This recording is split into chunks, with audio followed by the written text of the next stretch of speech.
hit record on this. I won't, yeah, we'll see how this goes. In effect, if I change the view to speaker, we should see hopefully mostly me. Can I pin? Yeah, pin myself. There we go. All right. Hit record on this. We're going to take a quiz. Before we start it, it goes over the stuff we covered the last couple of classes. Are there questions about that before we get started? Specifically, like all the different types of scales we talked about. Actually, I'll tell you, this doesn't go over the different types of minor scales and all that kind of stuff. We'll go over that later because I know it takes a little while for some of that stuff to sink in.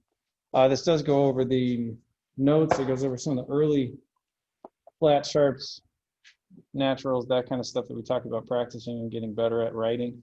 This gives you a chance to do that. And key signatures. So this is a bit back a little bit review actually. So any questions about any of that stuff before we start? Yeah. Alto-clef is the one that's it's actually not on this quiz, but it's a good question. It's the one that's in the center completely. So the C is on the center line, the third line up or the third line down, depending however you want to think about it. The center clef is the one that's up a little bit. So it's on the fourth line, not the third. Yeah, it's a good question. Yeah, Derek. What's our no class? C major. C major, A minor. Yep, that's it. Yep. That's one of those. Yeah, you kind of have to stick it in your head. And really, it's good to kind of remember. The first ones to memorize should be no sharps, no flats, one flat and one sharp, sort of each way on the circle. And then after that, if you remember the BEAD and you remember our little tricks we talked about, it's pretty easy to go from there. But like F major, we talked about the second to last flat being the key of a flat key, but there's no second to last flat in F major. There's only one flat, right? So you just got to kind of memorize the fact that F major only has one flat. G major, that one actually works. It says F sharp, you go up a half step, that's G. You can actually use that trick. So fill out the cards with your name, leave those on the desk today so that I can get a seating chart up. And we'll try to keep, like I said, leave that corner one open, which looks like you guys did, which thank you. Yeah, so hopefully some other folks join us on this. They said they were going to, but I don't see them, so that's their problem. So let's take a quiz. Probably about 10 minutes, 15 minutes maybe. Yeah, if you have questions about it, stuff we covered now, it's all thinking pretty well. Kind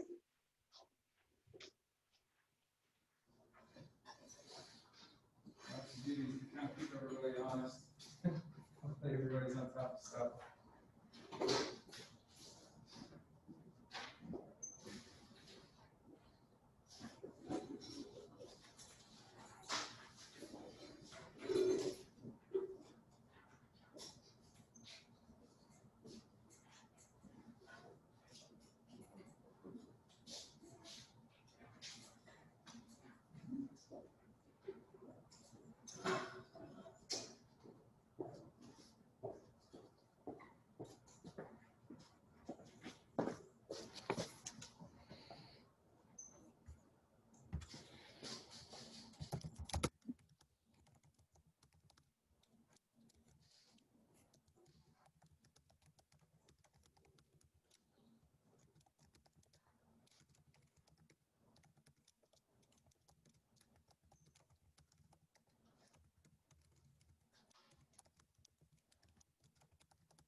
Once you're done with it, just hang on to it, turn it over.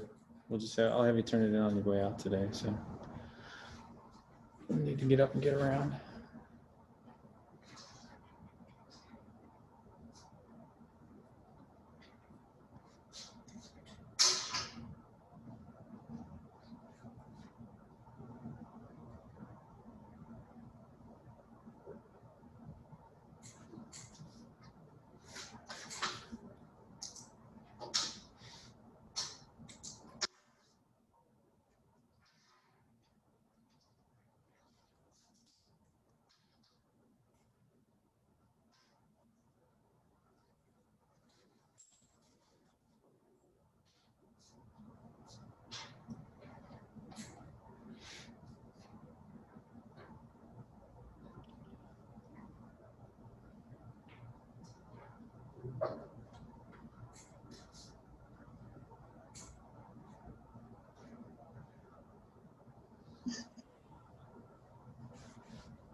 About 3 or 4 more minutes, try to finish up.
think I'm actually going to come around and pick them up. A little bit easier than worrying about you turning them in at the end, so you don't have to bunch up next to each other.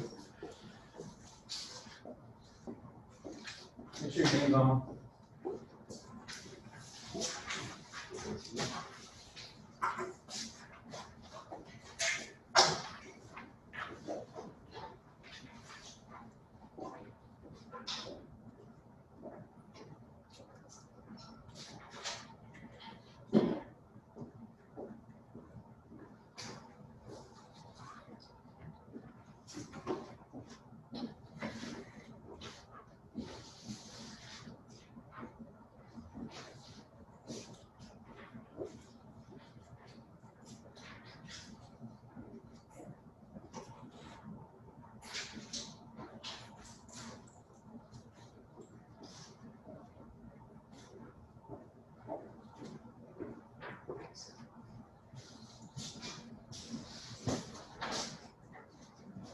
Some of this is speed. You do have to get a little bit faster at this.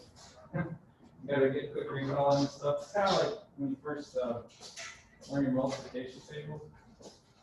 Remember that back in like third, fourth grade? Yeah. So, and test that a little bit.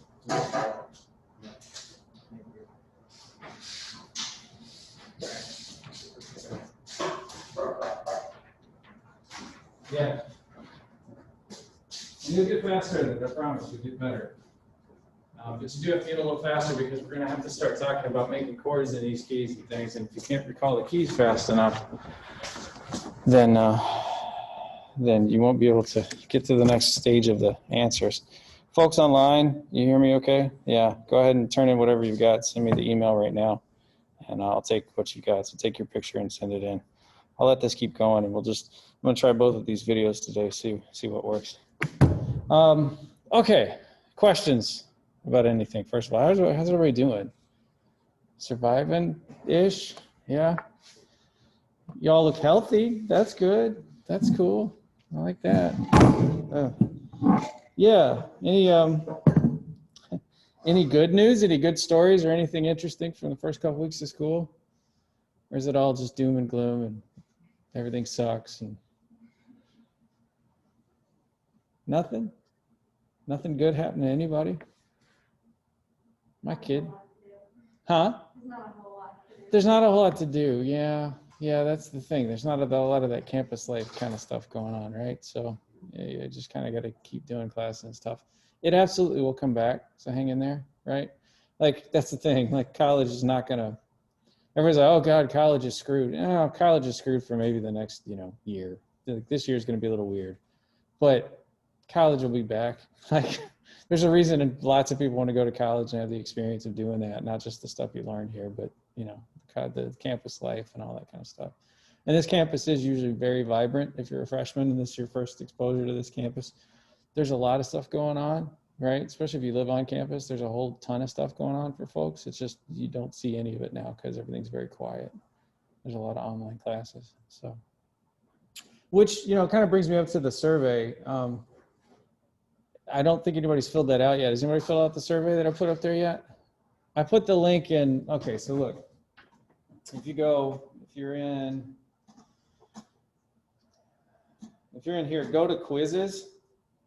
I think is it? Yeah, it's posted. So this face-to-face versus online. So that kind of brings me to that. I'm absolutely happy to keep doing the class like this, and it looks like I'm even coming up with an even better system for folks who can't make it into class or don't want to make it into class because they don't feel safe, that kind of thing. So there's a few people online just to quiz that way. That's who I was talking to. I'm happy to kind of keep rolling with it this way if, most of you want to keep doing the face-to-face thing. I think it's good. I really like seeing you.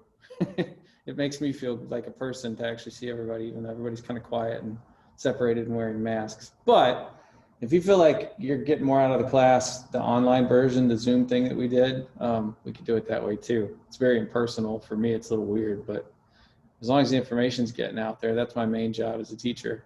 I didn't get into teaching just because of the information, especially theory. I think I mentioned theory's always kind of just been a side hobby of mine, like a backup thing behind trumpet and jazz and lots of other stuff. So I like it. I think I'm good at it. I've been teaching it for a while now. I feel pretty comfortable, but I also like part of the reason I decided to teach Theory 1 was to have a big class of mostly freshmen that I could hang out with and get to meet everybody when they first get into college. So I like the in-person part. So, but you tell me, fill out that survey, get on there and fill out the survey and let me know what you think. And then I mentioned in the announcement, if you didn't read you got to keep up on these announcements. These are really handy way for me to, so this catching up announcement, there's a lot of stuff in here. So the link to the survey is in there. Your homework for today was in there, which hopefully everybody got done and in on time. If not, email me. I might give you an extension. Yeah, a bunch of stuff in there, but you know, take the time to read these announcements. In fact, this announcement right here, I'm going to delete because the whole point of that was people could take the quiz. Let's see if I can delete this. Delete. Yep. Goodbye. All right. So, yeah. Any questions about anything right now? Any concerns about going forward, looking at the calendar, stuff coming up? Questions about other classes that maybe I can help with? Part of this is I've actually been through a big training program here at the university a couple of years ago. I was in the GPS program. Anybody in the GPS program? Maybe a GPS class? Nobody? Oh, wow. Yeah, okay. Let's do. Yeah, so the GPS program, like I actually worked specifically on how to help first-year students adjust to college and all the things you have to do and balancing out everything. I've got lots of strategies and ideas for that stuff. So if you need help, let me know. That's outside of this class. Okay? Yeah, and enjoy GPS. GPS is good stuff. Yeah. All right. Man, y'all quiet, depressed, making me sad. All right. Well, that's fine. That's fine. Let's get back into it then. If everybody's caught up on the reading, we can talk about where we stopped last time. If you want to take some notes, have your book open. Any questions about the homework that was due today or recent homework of the stuff? Hopefully we'll have time at the end of class here to start on the homework that's due Friday. Anything that didn't make sense? I'm going to put the answers up today. I know I haven't got those up yet. I'll get the answers, the correct answers for all the homework so far up on Canvas today, later, sometime. And you can cross-check. Hopefully everybody still has, keep the files when actually you still have hopefully the paper copy. So if you did it on paper, you should have the paper copy and you can just compare it that way. But if you have only digital copies or something, make sure you keep the file too, because I'm not sure you'll be able to access it off Canvas as much. I don't know. I don't know if you can access your own, but keep your own files, keep your own paper files. And then when you go back and you can check your own homework to see if you're getting stuff right. If you're getting a whole bunch of stuff wrong, then we need to talk, right? And for the most part, these first few, I'm definitely checking a lot of homework to see if people are getting things right. And for the most part, everybody looks okay. I made a few comments on a few people's homework about stuff you could do. A lot of you, one of them was the D7. D7 is way the hell up there, right? That's like, so here's C7, or here's C4, C5, C6, there's C7, there's D7 right up there, way up on the keyboard. And so in the treble clef, it's like, whatever it is, like 14 ledger lines above the treble clef. It's way the hell up there. Instead, it's a lot easier to write 2 ledger lines, and it's on the space on top of that, and then put the little 8VA mark over that. You guys know the 8VA mark, right? 8VA, you put a little mark, and now it means it's an octave higher than that D. So that D way up there, that's D7. Okay? It's a little tricks like that. I wrote some of you some notes to help you out with that kind of stuff. Okay. So we finished last class, we were talking about inharmonic spellings of stuff. What we didn't incorporate yet, we'll get to it a little bit later, but we might as well kind of talk about it now because some of you have probably already made the connection here. Right on this? Hang on. All right, there we go. Okay, this part's got to be on. What about double sharps and double flats? Can we have inharmonics that are double sharps and double flats? Yeah, why not, right? Double flats and double sharps, which we haven't talked about why we even have double flats and double sharps yet. We'll get there later, trust me. But since we have those, we can actually have inharmonic spellings with double flats and double sharps, right? So like, let's take, I don't know, let's see. let's take some weird outliers first. That probably some of you look at and go, huh? What if I had like, let me go to my, this is kind of review, but this is important review. What if I had an F, what if I had an F flat? What would an F flat, what would be the inharmonic to F flat? E natural, right? Because these are, remember, between our E and our F and our B and our C, right? Between our E and our F and our B and our C, there's a half step. So if I flat something, if I flat an F, I get an E, right? I get an F flat equals an E. It's a weird, one of the weirder inharmonic spellings. So same thing here. If I have a few, let's see. If I have a, well, here's a good one. It's on your quiz. What's the name of that note? What's the name of that note? Somebody, anybody? What's the name of that note? That's a B sharp, right? What's its inharmonic spelling? That's probably the one you know a lot more than B sharp. C natural, right? Just C, good old C. So those two sound the same. And if I played it on the keyboard, you wouldn't have any idea. That note right there. It just, this is the spelling of it. That's why we talked about it being a homonym, right? So it's that note. Regardless, it's a B sharp or it's a C natural. But we can end up doing this with double sharps and double flats too. Let me think of one. Yeah. So if we had an E double flat, what would be the inharmonic spelling of an E double flat? Like the simpler spelling. Yeah. D natural, right? Because if you double flat something, you drop it by 2 half steps. So we get an E, and then we drop it by a half step of D flat, we drop it by another half step, double flat. It's E double flat, or looks like on the keyboard a D, right? It's a simpler spelling as a D. Why would we ever need an E double flat? Basically, in fact, it's weird that Adam Neely, I keep watching his stuff, he actually just talked about this the other day. It's because we like the alphabet in music. We like to always, when we're making scales, use the alphabet from A to A or B to B, right? A, B, C, D, E, F, G, A. We always do that with our scales. And sometimes the only way we can get that to work correctly, to use that scale kind of, or that letter rule, is to double flat, double sharp things to make it work. I'll show you examples later, but they do actually have really strong uses. They're not just bullshit things we made up. So just to quickly, I have a double sharp example. Let's see, how about, kind of go the other way. What if we did F double sharp, which I think was the last one on your quiz. How about that? It's F double sharp. What's an inharmonic spelling of F double sharp? Somebody over here. This side's too quiet. Yeah. G. All right. So inharmonic spelling of F double sharp would be G. They would sound the same. Yeah. Good. All right. Just a lot of this early stuff, it's just kind of math. Some really simple half and whole step math, things like that. Understanding how things work. So we talked about that. Let's go on. We're going to talk about intervals now. So we've talked about mostly stepwise stuff, steps, half step, whole step, right? We've been talking about steps. Now we're going to talk about leaps. We're going to talk about jumping bigger intervals in music. And an interval is just the distance between two pitches. So half steps and whole steps are intervals, right? They're one way to describe intervals that we already know. The simplest intervals of half step and whole step. We talk about intervals. We can have intervals be either harmonic or melodic.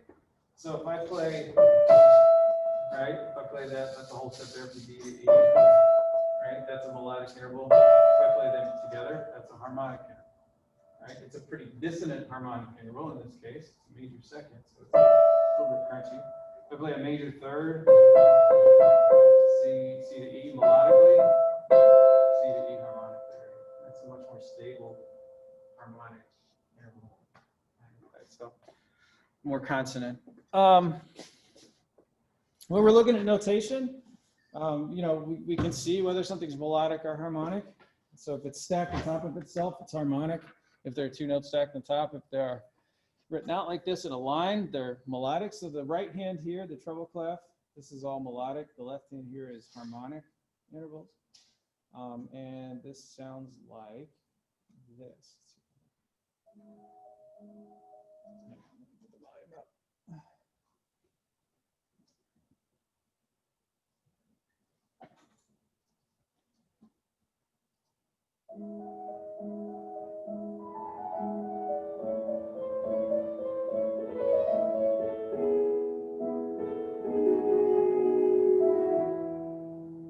There you go. So in the left hand, you hear the harmonic intervals supporting the, and this would be, if we go back to our first day of class, this is our homophonic texture we talked about, right? There's a melody being clearly supported by a harmony. This is homophonic type texture. All right. So the first thing, the most important part of the interval first to figure out when you look at some notes is the number, right? Is it a, and these are the, I don't have to get into this right here. Is it a unison, meaning like it's the same letter name, an A to an A B to a B? Is it a second? Is it a third? Fourth? Fifth? And I'm writing these out because, I don't know, I'll show you later. Fifth, sixth, seventh, or octave, right? I'll say eighth, we say octave for reasons, I don't know. So, you know, which one of those is it? And we will always describe every interval we have with one of these. You can have ninths, you can have tenths, you can have 11ths, but they start repeating kind of their, what we'll call compound intervals, which we'll get to later. But these are the main ones. So you need to, basically, it should be pretty easy to memorize second, third, fourth, all that. Just remember unison and octave for the others. We have, and we're using this book. I don't think he tells it here, but later on in this book, they do something really smart, which is when he's talking about intervals. Yeah. He actually uses the word second instead of second, third, fourth like this. And there's reasons later. That's interval size later. We'll see. I'll show you some examples, but do keep that in mind. So we've got the size of the interval, and then before that, this is kind of like putting the shark before the note. We talk about the quality. So I could ask you, like, if I could show you two notes and I could say what number of interval is this, and you can say, oh, that's a fourth, right? You could just say that, that'd be fine. But which kind of fourth then? And there are different kinds of fourths we can have. Which kind of third? One thing I noticed in the pretest, a lot of folks, and this happens every year, people came in and started talking about major fifths and major fourths and major octaves and things. Those don't exist. So certain terms that we use about the quality of the interval only work for certain numbers, right? So this is another one of those little tricks you got to start memorizing, kind of like, okay. And there's really good reason for which ones fit which one. There isn't such a thing as a major fifth for a very good reason, which we'll talk about here. But so be sure to make to get those straight when you do it.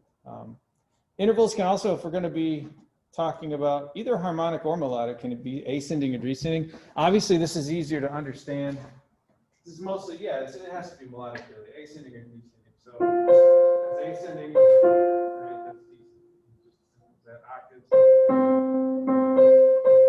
Ascending, descending. Whether it's going up, whether it's going down. We can talk about that.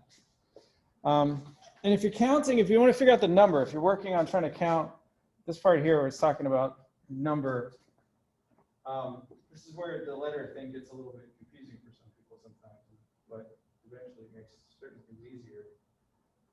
You start counting, if you're counting the numbers, you count the next one up. So let's say I'm on F here, and I want to count up to this C, right? And figure out what kind of interval that is. I'm counting up the alphabet, I count the next letter in the alphabet. So F to A is 1. Sorry, F to G is 1. 1, 2, 3. No, see this, I said it wrong. Always do this. It includes the one you start on. 1, 2, 3, 4, 5. There we go. There we go. Yeah, because this is the fifth, right? So I do a C as a fifth. This is a lot easier to see it on notes really than it is even on the piano. It's easier to see on staff paper, I think, because a couple things always happen. Like, and it doesn't matter what the clef is. This is always true. If I have something, so this was, treble clef, that would be that F. Fourths are always like a line and a space. All right, one note's on a line, one's on a space. Thirds, it's always 2 spaces or 2 lines. These are all thirds. Fifths, always 2 spaces or 2 lines. So all the odd numbers, this is just the easy thing to remember. Oh, no, that doesn't work. There we go. All the odd numbered intervals, yeah, same thing. All the odd numbered intervals are going to be on the same line or space, right? So that's a fifth, so it's on 2 lines. A sixth is going to be on a line and a space, right? And if I'm counting again, I sort of count up 1, 2, 3, 4. That's a fourth. 1, 2, 3. That's a third. 1, 2, 3. That's a third. 1, 2, 3, 4, 5. That's a fifth. Everybody get it? That make sense? Again, I don't need a clef here. I don't even need to know what notes those are. I can see how far apart they are. The distance is clear. All right. Oh yeah, I have to erase that every time. The smartboard stuff is interesting, but a little confusing. Save and ink. Any questions about this? I mean, hopefully you did all this reading. It kind of made sense. Yeah? Check your letters as you go. All right, so here we get to the quality of intervals. So you got the number figured out. Now we got to start talking about quality. Perfect. Easy thing to remember, right? Perfect. I don't really have perfection in too much in this world, but here's something we call perfect intervals. Perfect intervals can only happen on these 4 types of main intervals. Perfect unison, which is literally the same note, like C4 to C4 is a perfect unison, right? Perfect fourth. Fourths can be perfect because it's like C4 to F4 there. Perfect fifth, in this case C4 to F to G4. And then perfect octaves, in this case C4 to C5. And the reason they're called perfect has to do with all kinds of Pythagorean stuff and everything else. But when you hear them, you can kind of hear it. They're very, very stable, and they have sort of a pure kind of a sound to them. They sound really stable. They don't need to go anywhere. They're not chords. They're just intervals for sure. But they don't lean one direction or the other. That's kind of where the term perfect is coming from. They're stable on their own. Here's the C to G. Right? Very stable, very open. Of course, unison, then octave. The easiest measure. It's extremely stable. And it's got to do with even where the frequencies line up at ratios and things that where these notes come from in the first place. That's where they get their tone. Perfect. You can transpose them. You can move them around. So you see here, we've got a perfect fourth from C to F, but also C sharp to F sharp is a perfect fourth, right? And in fact, some really interesting sound when you start moving around in perfect fourths, the perfect interval. You start sounding. Just moving perfect fourths. It's like playing around in white keys only and do perfect fourths.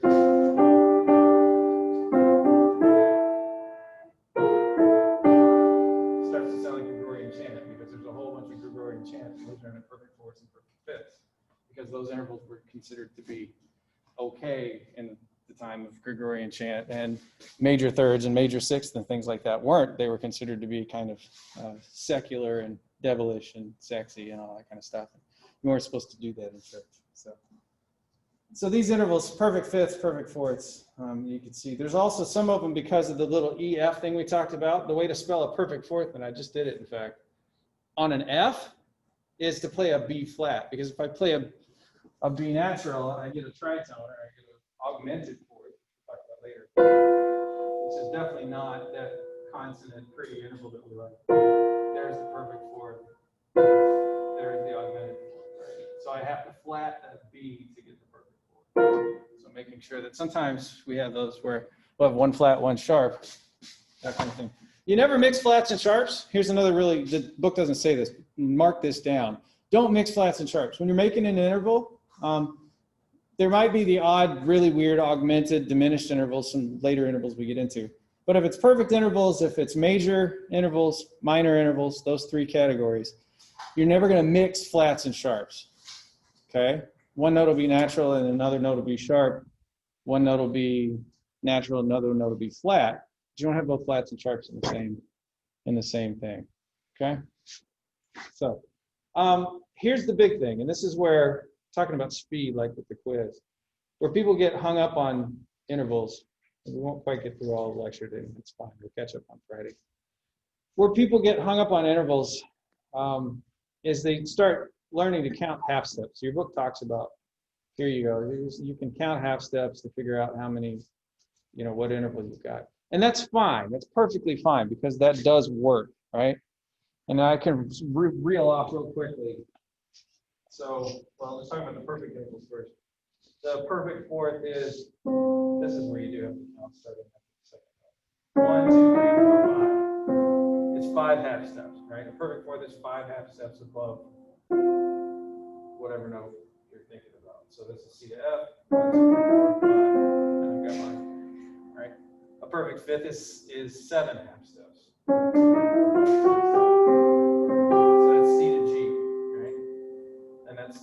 That's a perfect fit. So 7 half steps. The issue becomes if you can't recognize the intervals a little faster, especially once we get to chords, 3-note chords, 4-note chords, we've got a lot of more information in front of us, and you're trying to count all those intervals by half steps, it's going to take forever, right? It's going to take forever. So you got to get a little faster at using those tricks like I mentioned that, okay, 2 spaces apart, and I see they're both notes on spaces, they got to be a fifth apart. Then you might want to count the half steps to figure out what kind of fifth, but at least you're honing in quickly on the right kind of thing. Does that make sense? Yeah? And that's how you'll get faster at this kind of stuff, finding those little shortcuts. But for now, while you're learning your intervals, absolutely count your half steps. If it's 5 half steps, it's a perfect fourth. If it's 7 half steps, it's a perfect fifth. Unless it has some really weird inharmonic spelling things. No, even then, that's, yeah, we'll get to that later. Don't worry about that. But for now, just kind of take that as gospel that yeah, that's the way that works. The other thing with these, it doesn't get into it yet. That's right, I forgot if the book gets into this yet. I haven't looked over this section in a while, to be honest. Is fourths and fifths are kind of interchangeable. The other thing about perfect intervals, we might as well talk about it now because you both are smart. I think you figure this out. If I go a perfect fourth up from C to F, and then I go on up to the next C, right? I get this sound, right? And the interval from that F to the C is what? What is that interval? So C to F is a perfect fourth note. And the easy way to remember that oral is here comes the bride, or where does it all, right? Oh, fat and wide. Okay, so C to F. You never heard that verse? I love it. So C to F is a perfect fourth up, and then if I go on up to the next C, what interval is that? A perfect fifth.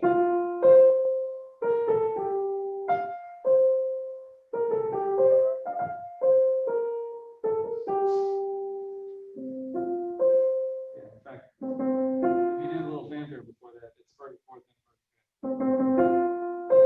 There you go. Okay, so. And in fact, that fills the octave up. So we got a fourth plus a fifth. 4 plus 5 equals 8. Because music is screwed up and nothing makes any sense, right? A fourth plus a fifth equals an octave. Which you go, huh? But whatever. Keep it in your mind. It'll actually kind of make sense eventually, right? So we go up a fourth. That's C to F. We go F to C. And I think this helps me a lot too, is to have one example in my head like that. Star Wars for an oral example, but also just like one note example. So C to F is easy to remember as a fourth because C is easy to keep track of. They're all white keys, C to F. Okay. easy to see on the piano. And then F to C, F going up to C is a fifth. You can also go descending. You go C down to F, that's a fifth down. You go F down to C, that's a fourth down. Right? So you got yourself a couple of examples of perfect fourths, perfect fifths. You add the two of them together, you get an octave, which again, 4 plus 5 equaling 8 is very weird, but that's how it works in music. So, anything else about this section? Talks a lot about how to deal with this sharps and flats and stuff too, but I also want to get the concepts out there with nice white keys to get started.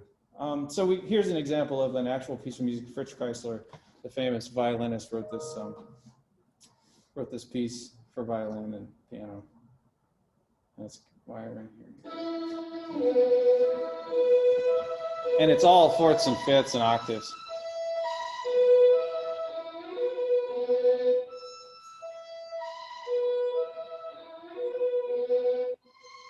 Separate there, so it flips.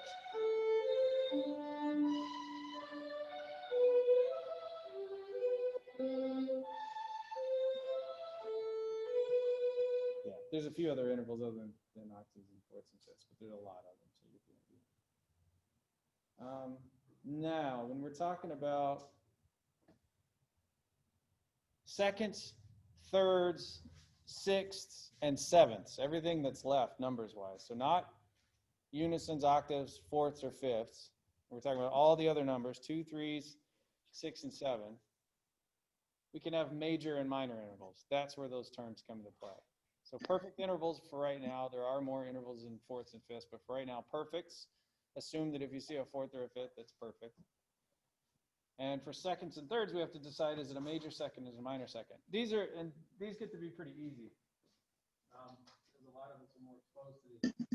Taking terms we already know of, like a half step, right? If we just heard that, all we could say about it is it's a half step. It's the jaws thing, right?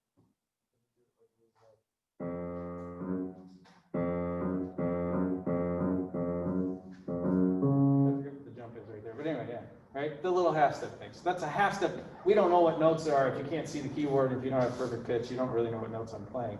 The minute I write it down on a piece of paper, though, I'm going to probably assume it's some kind of second. Probably the easiest way to write that is as a second. So here is in fact a second. A C to a D of some sort is some kind of second. Now because it's a D flat, it's a minor second. And a minor second to us sounds like a half step, right? That's just it. But they're different things. I can hear a half step and not know what it's called. I can see a minor second. You see somebody play the piano and you go, oh, you're playing C and D flat. Or I'm going to assume it's C and D flat, not C and C sharp. Because C and C, here's the trick. C and C sharp, C to C sharp is not a minor second, right? That's the problem. It's an inharmonic spelling of D flat, so it kind of sounds like a minor second, but it's not really a minor second. To truly be a minor second, it has to have the 2 letters in a row of the alphabet, C to D in this case. Yeah? Yeah, question. What if it was like C to D sharp? That would be an augmented second, which we haven't gotten to yet. But that is a kind of second because it is a C to a D. Exactly, good question, right? So C to D sharp is still a second. It's just an augmented second, which we haven't talked about yet. It's a goofy style, right? So the main ones here, we got major and then minor intervals. And I kind of wish you'd flip these, honestly, but whatever. So half step, C to D flat, that's a minor second. C to D natural, it's a major second, right? Major intervals are always bigger than minor intervals. It's an easy way to keep track of it. If you know what your minor intervals are, 1 half step bigger, you got your major intervals. So major third, C to E, minor third, C to E flat.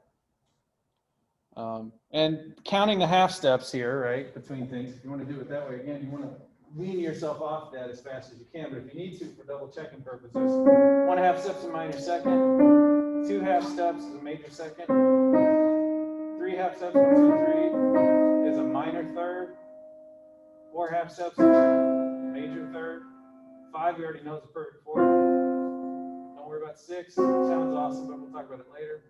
7 is a perfect fifth. 8 is a minor sixth. 6, 7, 8. 8 half steps is a minor sixth. 9 half steps is a major 6th.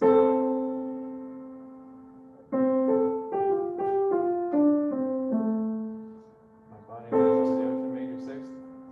Where are we at? 10 is now is a minor 7.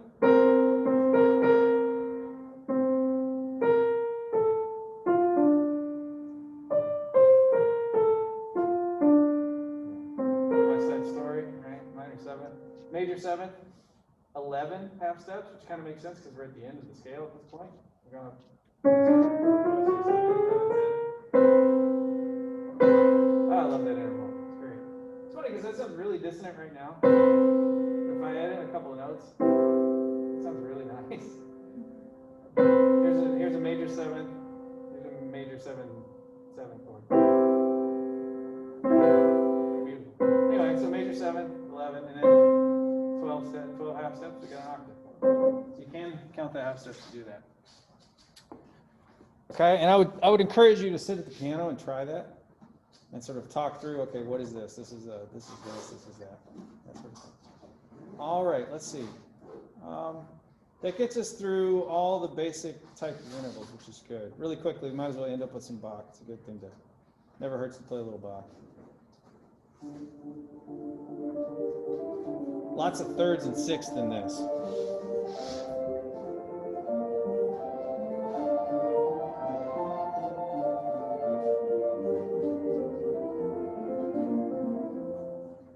You hear how completely different that sounded than the Chrysler, which had all these fourths and fifths. Yeah. All right. I think that's it. Any last questions?